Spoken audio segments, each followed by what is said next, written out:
This is the lecture for Unit 7, which is called Body and Self in Suffering and Healing, Pain and Experience.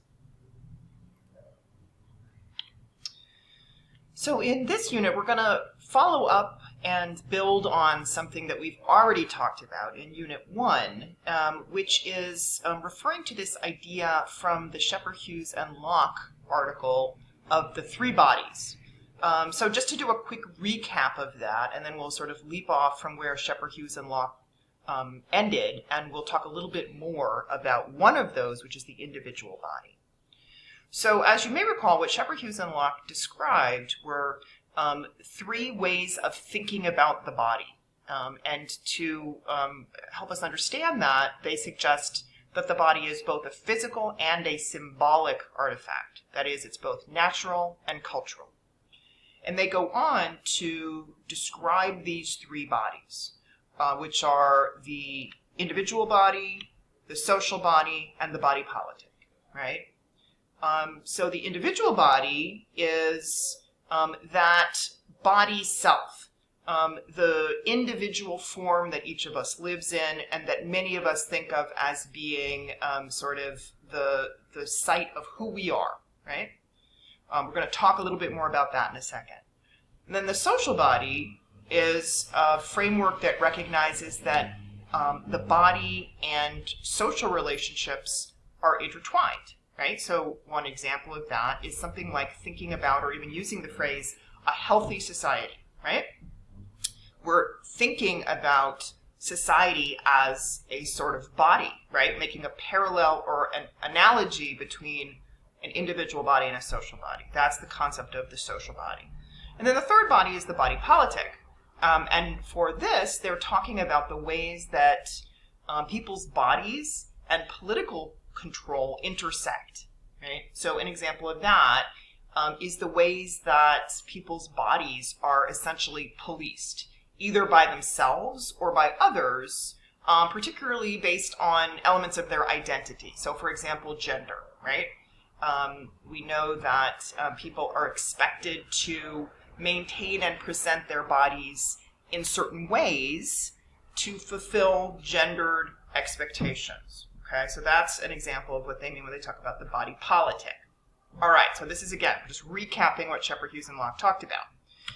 Right now, for this lecture, we're going to zoom in on the individual body. And we're going to talk more about how medical anthropologists have both theorized the individual body and some of the ethnographic examples that you read about that elaborate on the individual body as a site of health, illness, and healing. Okay, so the individual body, even as Scheper, Hughes, and Locke talk about it, is something that is actually incredibly culturally variable. What I mean by that is that in different places in the world and at different moments in time, how people conceptualize what the body is as a site of existence or a site of experience, and how the body as our physical form relates to who we are as conscious people, that has lots of different forms. It takes different forms. And I know this may sound sort of hard to wrap your brain around right now. And that is because there are, for many of you listening to this, some deep-seated Western cultural assumptions about what it means to be a person and what it means to be embodied, okay? So, in other words, I'm asking you to sort of step outside of your own cultural assumptions to recognize that the way you take for granted who you are and what role your body plays in your existence, that's just one cultural framework, and there are others out there, okay? And we're going to look at some of those others now. So when we think about that sort of cultural assumption, we go directly the discussion often goes directly to René Descartes, and the idea of mind-body dualism, again, which is a fundamental aspect of Western cultural assumptions about personhood, which is the idea that you have a mind and a body, and that the body is essentially the shell that your self inhabits, but that those are distinct things, right? It is your thinking self, your mind, that is who you are.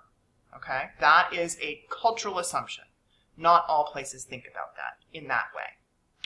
So, we can start to get a little comparative then, right? We're thinking as anthropologists here, so we want to think cross-culturally, right? So if Cartesian mind-body dualism, what I was just talking about, that the mind and body are sort of separate, complementary elements of what it means to be a person, right? And that the mind is really where your self lies. Let's look at some of the others, right? So we could look at, for example, the Chinese concept of yin-yang, which is about complementarity, right? Which is a different way of sort of thinking about personhood, one that does not necessarily privilege mind over body. Or we could look at something like this example on the bottom. This is an example that I'm taking from the work of a medical anthropologist. Her name is Marina Roseman. And she conducted field research in Malaysia with a group of people called the Temyar. And what she learned through that work, and the image on the left there that says Healing Sounds, that's the cover of her book. Okay, so if you're really interested, you could always dig up that book, which is fascinating. So what Dr. Roseman found, working with the Temyar people in Malaysia, is that they had yet another concept of what it means to be a person, and the relationship between personhood and your body and your spirit, as the case turns out to be. What she learned is that for the Temyar, a person is understood as being permeable. That is, it's not one coherent whole. Instead, it's composed of multiple detachable selves. And the Temyar described that in terms of the multiple kinds of spirits that live within a person. There's a head spirit, there's a heart spirit, there's an odor spirit, there's a shadow spirit. And what Roseman describes in this book is how many illnesses are understood by the Temyar to be the result of something that happens with one of these spirits. That these spirits, in fact, are prone to wandering away or being distracted or attracted by things they encounter in the forest. So your head spirit or your heart spirit might travel away from your body, and that can lead to an illness. And part of the healing process is calling those spirits back in, okay? So again, this probably sounds unusual, but my point here is there is another sort of culturally specific model for what it means to be a person, how a body and a self interact, and it's one that has its own internal logic, but it's a logic that's very different than the ones that that exist in other cultural settings, including for many of us living here in the U.S. Okay, so given that as sort of some basic sort of theoretical groundwork, right, for thinking about this subject, what I want to turn to now is talking a little bit about the specific articles that you read, which I think give you some good examples of both particular cases of the body in both illness and health and healing, and also give you some more theoretical tools for medical anthropology to work with, okay? So let's start with the article by Good. It's called The Body in Pain. And this is very much a case study, right? So medical anthropologists often spend a lot of time working in a particular community and getting to know lots of different people and sort of putting together something like a composite cultural model of how people in a particular place think about or act on certain things, right? This particular article, Good, really zeroes in on this one individual and his particular story and his narrative, because he's trying to illustrate certain things about the cultural context in which this case study, this person, Brian, lives and in which he's embedded, okay? So again, this is just one variation on how anthropologists work. So what Good is trying to do here, he says, through his engagement with this individual, is to access what he calls Brian's world of pain and understand how people experience pain and how they talk about pain and what that can tell us about both individual and cultural understandings of pain and what it is, okay? There are three key themes that I want to pull out from the article, and these are language, experience, and representation. So let's talk about each of these in turn, because I think, again, they have something to tell us both about trying to understand this case, and I think these are some tools that will serve us throughout the whole semester, okay? So we're building our theoretical toolkit so that we can start to apply some of the things we learned in one reading or in one unit to other readings and other units in the course. Okay, in terms of the theme of language in this article, this is a subject that a lot of medical anthropologists have been interested in and have written about, which is the idea of illness narratives, the stories that people tell about their experiences with illness. And in this case, Brian's narrative about his experiences with pain, even pain that for much of his life was undiagnosed, right? He was experiencing it, but he didn't really have a sort of illness category or a diagnosis from a doctor with which to understand what it was or where it was coming from. In terms of theorizing on pain, there's quite a bunch of interesting thinking about it. I'm going to reference a couple of different theorists. The first is Elaine Scarry, who's not an anthropologist. She's in the humanities, but she's somebody who's written a lot about pain, and a lot of medical anthropologists have worked using her ideas. One of the things that Scarry writes about is the effect that pain has on the sort of social reality of the person who experiences it. One of the things she says is that pain, quote, unmakes the world. What she means by that is it has the effect of sort of dismantling people's, their realities, right? One of the ways it does that is through destroying possibilities for expression. When there is extreme pain, it becomes difficult to, it can become physically difficult to talk, but it's also difficult to communicate with other people. It's difficult to put into words what you are feeling. Scarry suggests that pain resists language, right? It resists being sort of put into a box or put into a category that you can describe. And therefore, she suggests, healing, right, getting past illness or finding a way to understand your illness becomes very important, not only for relieving the suffering of the person, but for, as she says, remaking the world, okay? So in other words, pain and illness are not just about the physical experience in the body, they're about the whole world of that person. And pain can destroy it, and healing can reconstitute it or remake it.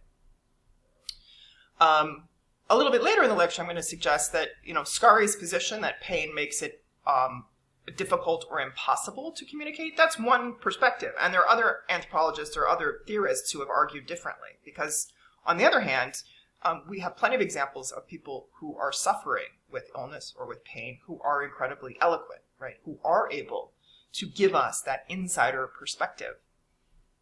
So again, there's no easy answer to these big questions.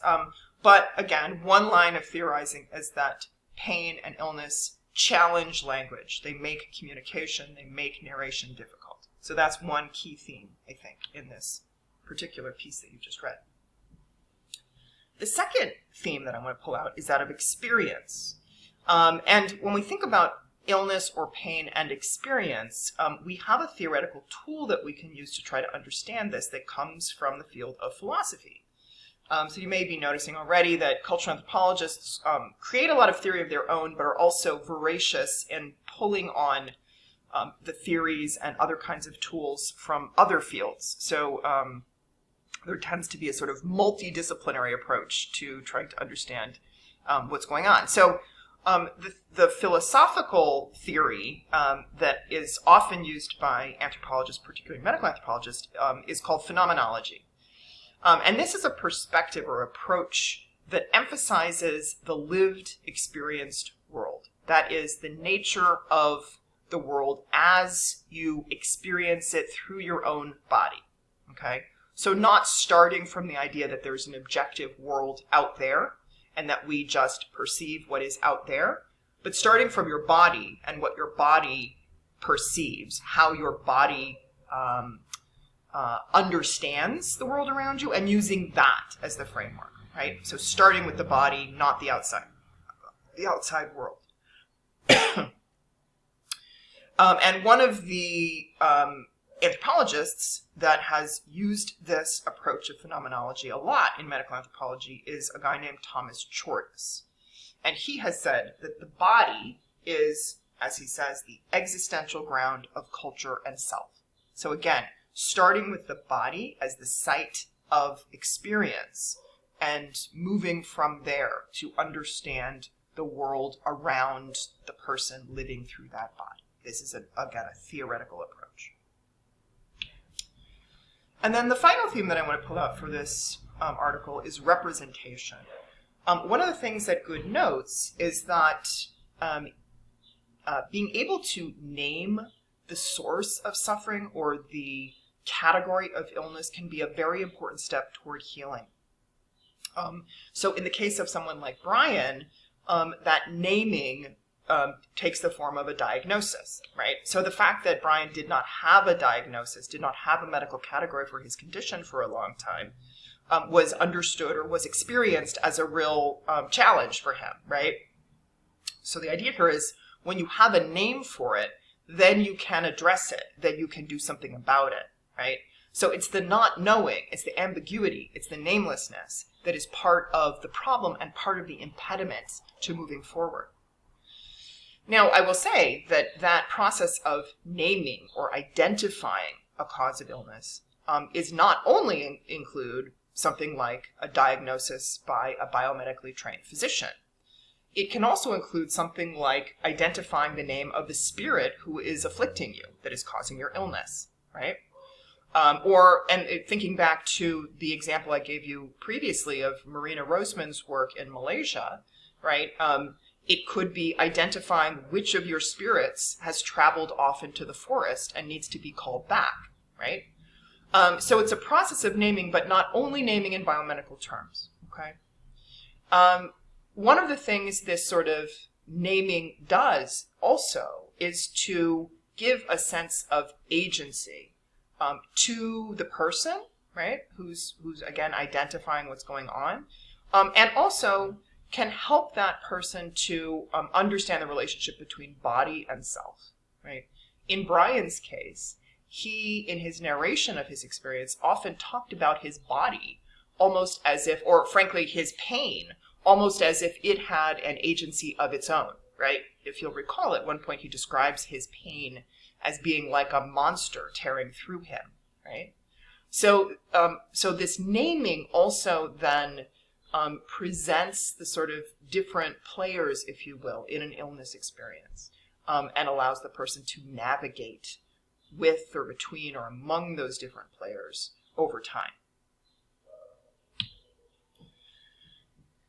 In all of this, these questions of representation and of language, I think one of the things that we're seeing is the challenges of translating bodily experience into language or into communication.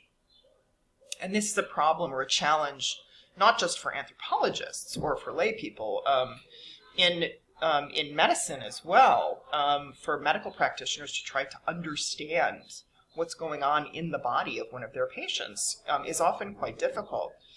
You may have seen some of the tools like those that I've got represented here on the screen, which are commonly used tools for trying to help patients describe what they are feeling in a way that can help a healthcare provider to be more effective and more specific in how they treat, or how they either diagnose and or treat what that person is going through, right? So on the left, a pain assessment tool, and you may have been shown one of these or asked this by a doctor yourself, right? Like on a scale of 1 to 10, where is the pain? Or on the right, this is a sort of survey that's often used with patients to try to get as specific as possible about kinds of pain, variations of pain. So it's kind of interesting to imagine all those different little sensations that we put under this umbrella of pain, but then that may actually mean different things. And even just coming up with a language to communicate those subtleties is a process, right? And it's something that the people who put together this survey had to really work at. What's the difference between flickering or quivering or pulsing pain, right? But you can start to imagine those different feelings and how important it would be to make those distinctions to be really clear. Okay, so the next article that you read is the one by Livingston, and it comes from the book that I've put here. The cover is on the right side of the screen, where she did research on cancer in a hospital, as being treated in a hospital setting in Kenya, in East Africa. So looking at what is recognized as a biomedical disease category, right, cancer, but thinking of it in a cultural framework, right? So not only how the patients experience it, but also how Kenyan doctors and nurses treat it and the cultural specificity of that.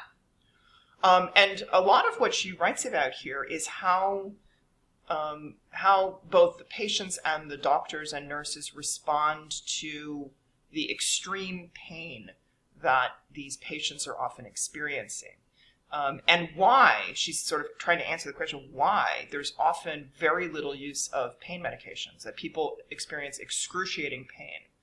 And the focus is often not on relieving that pain through, for example, medication. The part of it's coming from the physicians who are not of a sort of training to give a lot of pain medications. Part of it is also coming from the patients, who tend to be quite stoic, even in the face of this tremendous pain that they're experiencing. So, the question that Livingston is trying to answer here is, why is pain marginalized here, right? Why is it not central in the way that it is in other cultural contexts? And part of it is the particular setting, right, in a fairly impoverished setting where there is a lack of resources, right? So things like the kinds of medications or other kinds of things that might be done to alleviate pain, there's less access to those. And that there's also a medical culture that does not privilege pain relief, right? So part of it is a sort of medical culture and medical resources in that setting. But part of it also is a sort of cultural expectation. That what she learns is that not crying out, not asking for assistance, right, or expressing pain, maintaining stoicism is culturally privileged, right? It's a cultural expectation that people often strive to meet. So it's about maintaining composure in front of other people, and that in fact, the describing or announcing that someone is in pain is understood, culturally speaking, to not be the job of the sufferer, but the job of the people around the sufferer. The people who say, this one's really in pain, are meant to be the nurses or that person's relatives, right? And again, these are culturally specific expectations around who does what in this kind of a moment. One of the other really interesting things she found is even in these really kind of harrowing moments of people on a cancer ward in extreme pain, that there is a role for laughter and there's a role for social connection. That part of what that laughter and that announcing of other people's pain is about is turning these painful experiences from experiences of isolation to experiences of socialization. Right? So again, these are fairly subtle distinctions she's making, but what she's saying is that there's something culturally specific about even something that we would think of as being acultural, like biomedical treatment for cancer. There's something culturally specific about how people go about that.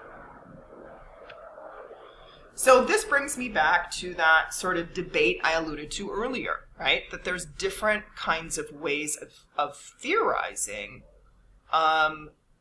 how pain operates in social contexts. So earlier I mentioned Elaine Scarry and her notion that pain destroys language, that pain is inherently isolating, that it cuts people off from others around them. There's another anthropologist, though, named Talal Asad, who takes a position much closer to what Livingston found, which is that pain is relational, right? That the pain of other people begs a response. right? That you can't not respond when you see someone in pain. So that it becomes inherently something shared and something social. We see that on the cancer ward where Livingston did her work, right? So we have two models here. One is pain as alienating, one is pain as inherently social. And again, it's not to suggest that one of these is right and one is wrong, but that this is a complex issue, and there's different ways that different researchers and different theorists have presented for us to try to understand it. Okay, so moving on to the next thing you read, the Stokowski article, which is about people thinking about their own health and illness in a context of high degrees of pollution, in fact, of radioactive contamination. And the very interesting thing that she found, which is that people in this setting claimed to be, quote-unquote, mutants. That is, instead of trying to flee or trying to diminish the effects of radioactivity on themselves, on their health, they sort of embraced it as an element of identity. So she's trying to understand this, right? Particularly health in a context of something like environmental catastrophe, and how people respond to that, and how they think about themselves and their bodies in the aftermath of something like this. And what she found is that people had sort of very specific ways of understanding who they were and what their health status was, and that they understood themselves to be sort of, in some ways, special in their ability to adapt to a toxic environment. And that this became part of what she refers to as a new sort of biosocial identity. That is, understanding that who you are is not just yourself, right? Who you consider yourself to be, and your physical body, right? But it's also the environment, and the ways that the environment around you has, again, literally become part of the tissues of your body, right? So in this case, the people that she's writing about are rejecting the notion that they are victims and instead embracing their quote-unquote mutant status as a sign of their strength and their adaptation to the toxic environment they happen to live in. And I'm going to end here with just a quick preview on the film that you are going to watch if you have not already watched it. Right, which is a really amazing documentary called Unrest. So please watch it if you haven't already. I think you'll find it really interesting because it's a sort of video diary almost. The woman who made the film is talking about her own experience with chronic fatigue syndrome, which is a condition that often is difficult to diagnose. Many of the people who suffer from it it takes a long time for them to actually get some kind of answer or some kind of treatment from medical professionals. And this is the sort of journey that she tells of sort of not being believed or not being given the kind of care that people would for more conventional kinds of illnesses. And as she talks about this journey, she also hits on a lot of key themes that we've started talking about in the course and that we will continue to talk about. Those including medicalization, subjectivity, and the naming of illness and the importance of naming. So very much like the Good article that we were talking about earlier in this unit, where for Brian, having a diagnosis, having a name for his illness was so important for both his sort of state of mind and for getting some kind of useful treatment. Something quite similar is the experience of the woman who made this film, right? That this collection of symptoms and experiences she has takes quite a while to sort of coalesce into the category of chronic fatigue syndrome. And even then, it's a condition where the people who suffer with it often are disbelieved, right? Or told it's all in your head. So there's that she also has to weather, is that sort of difficult emotional experience of having people not hear her or not believe her when she talks about what's going on in her own body. So I think this is another excellent case study for thinking about, again, the body in health and in illness, and how we as medical anthropologists can try to step into somebody else's skin to understand what those experiences are like and to try to make sense of them in social context. So I will leave you there, and we will talk again soon. Bye-bye.